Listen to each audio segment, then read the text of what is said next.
Komputer, sebuah perangkat yang sudah tidak asing lagi bagi manusia, karena memang untuk saat ini keberadaannya sangat penting untuk menunjang berbagai aspek dalam kehidupan kita, seperti menyelesaikan tugas kantor, bermain games, hingga menonton film favorit kalian. Sebelum dilengkapi oleh fitur serba canggih seperti sekarang ini, perkembangan komputer diawali dari sebuah inovasi sederhana yang lahir sejak tahun 1800-an. Komputer pertama kali ditemukan pada 1822 oleh seorang ahli matematika asal Inggris bernama Charles Babbage. Mulanya, Babbage bermaksud untuk menciptakan sebuah mesin hitung bertenaga uap yang dapat menghitung tabel angka. Hingga pada tahun 1959, teknologi transistor menjadi komponen utama untuk sebuah komputer, yang dimana transistor ini masih digunakan hingga saat ini, namun tentunya dengan teknologi yang lebih maju.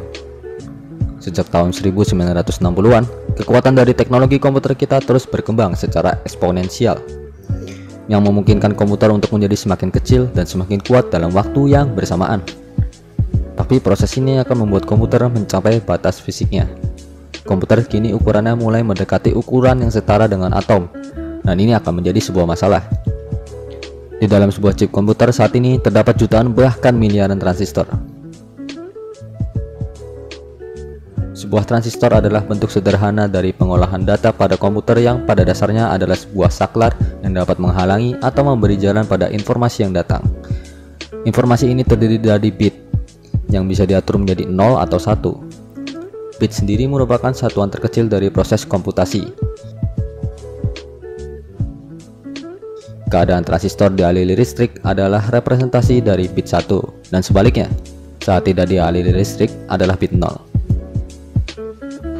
Kombinasi dari beberapa bit ini digunakan untuk mempresentasikan informasi yang kompleks. Transistor digabungkan untuk membuat gerbang logika, di mana penggabungan antara informasi tiap bit diolah dengan gerbang logika. Semua yang tampil pada monitor komputer kalian adalah hasil dari kombinasi ini.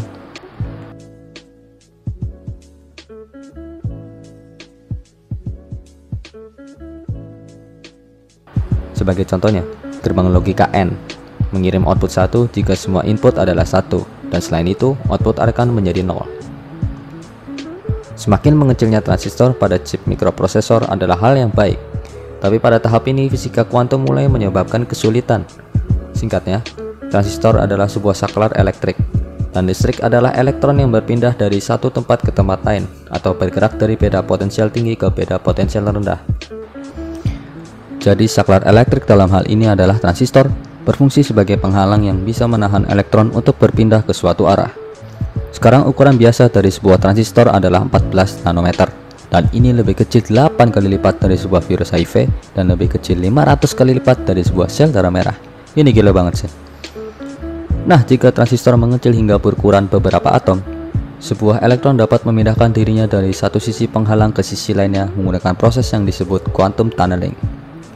Di dalam dunia kuantum, fisika bekerja agak berbeda dengan yang biasa kita temui. Kini kita mendekati batas nyata dari kemajuan teknologi kita. Untuk menyelesaikan masalah, ilmuwan mencoba menggunakan sifat kuantum yang tidak biasa untuk memperoleh keuntungan dengan cara membuat komputer kuantum.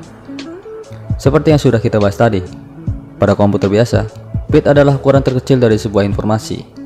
Pada komputer kuantum, satuan terkecilnya adalah qubits, yang dimana qubits ini dapat menjadi nilai 1 dan 0. Terus apa yang membedakan dengan bit pada komputer klasik?